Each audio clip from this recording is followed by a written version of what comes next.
우리 아이가 혹시 조금 다른가? 이런 고민 한 번쯤 해보셨을 수도 있을 거예요. 오늘은 바로 그 이야기, 자폐 스펙트럼 장애, 흔히 ASD라고 부르는 것에 대해 좀 더 깊이 들어가 보려고 합니다. 특히 우리나라 부모님들이 가장 궁금해하시는 부분들 위주로 한번 짚어볼게요. 2.64%. 이 숫자가 뭘 의미할까요? 이게 바로 우리나라 학령기 아동들의 자폐 스펙트럼 장애 추정 유병률입니다. 전 세계적으로도 굉장히 높은 수치인데요. 그러니까 이건 그냥 통계가 아니라 바로 우리 주변에 정말 많은 가족들의 이야기인 셈이죠. 그래서 오늘 우리가 나누는 이 이야기가 더 의미가 있는 거고요. 이거 그냥 크면서 나아지는 거 아닐까? 아니면 뭔가 다른 신호인 걸까? 아마 많은 부모님들 마음속에 이런 질문이 있을 거예요. 정말 당연한 고민이고요. 하지만 중요한 건 절대 혼자 하는 고민이 아니라는 겁니다. 자, 이제 그 막연한 불안감을 조금 걷어내고 우리가 뭘 알아야 하는지 한번 제대로 파고들어 보죠. 자, 그럼 가장 먼저 시간에 대한 이야기부터 시작해 볼게요. 왜냐하면 과학적으로 봤을 때 정말 명확한 게 있거든요. ASD는요, 우리가 빨리 알면 알수록 좋다는 겁니다. 타이밍이 핵심이에요. 보통 아이들이 진단을 받는 시기가 3살에서 4살 정도라고 해요. 그런데 있잖아요. 연구 결과를 보면 정말 놀랍습니다. 최적의 진단 시기는 생후 14개월에서 16개월 사이래요. 훨씬 빠르죠? 이 시간의 차이가 아이의 미래에 정말 큰 변화를 가져올 수 있습니다. 그리고 더 놀라운 건요. 전문가들은 이렇게 이른, 그러니까 생후 14개월에서 16개월 사이에도 무려 90%에 달하는 정확도로 ASD를 진단해낼 수 있다는 거예요. 정말 대단하죠? 이게 어떻게 가능하냐면요. 바로 뇌 가소성이라는 것 때문이에요. 쉽게 말해서 이 어린 시기에는 아이의 뇌가 스폰지처럼 모든 걸 쫙쫙 빨아들이면서 엄청나게 유연하다는 뜻이거든요. 그래서 이때 적절한 도움을 주면 아이의 발달 방향에 정말 강력하고 긍정적인 영향을 줄 수 있는 거죠. 자, 그렇게 하면 부모님들이나 주변 어른들이 우리 아이에게서 어떤 초기 신호들을 발견할 수 있을까요? 지금부터 그 핵심적인 단서들을 하나하나 짚어보겠습니다. 아마 가장 흔한 오해 중 하나가 자폐 스펙트럼은 그냥 말이 있는 거구나 하는 생각일 거예요. 근데 그건 정말 일부에 불과하고요.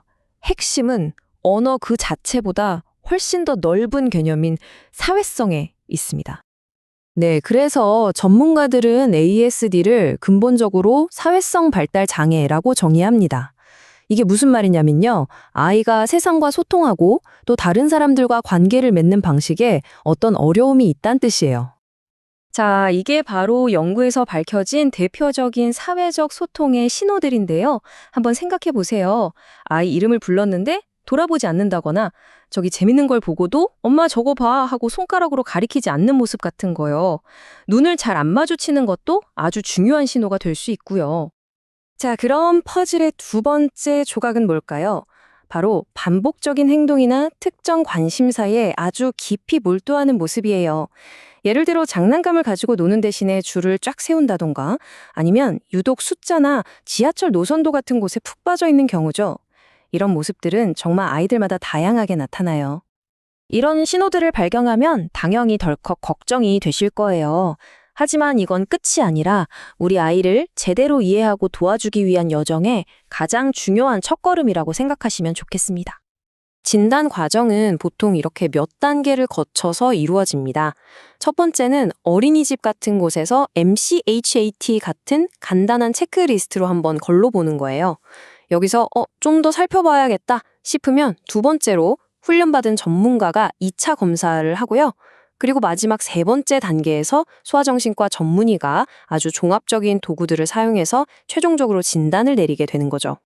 바로 이럴 때 지역사회 네트워크가 정말 큰 힘을 발휘합니다. 예를 들면 어린이집에 정기적으로 방문하는 간호사 선생님 같은 분들이 아이들을 유심히 살펴보는 프로그램이 있거든요. 이런 것들이 조기 발견에 정말 효과적이라는 게 이미 증명됐어요. 그래서 가장 중요한 포인트는 이겁니다. 정확한 진단은 아이의 세상을 바꿔줄 수 있는 효과적인 치료, 즉, 중재로 들어가는 문을 열어주는 열쇠라는 거죠. 올바른 지원을 받기 위한 첫 단추인 셈이에요. 보시는 것처럼 이미 과학적으로 효과가 입증된 방법들이 정말 많습니다.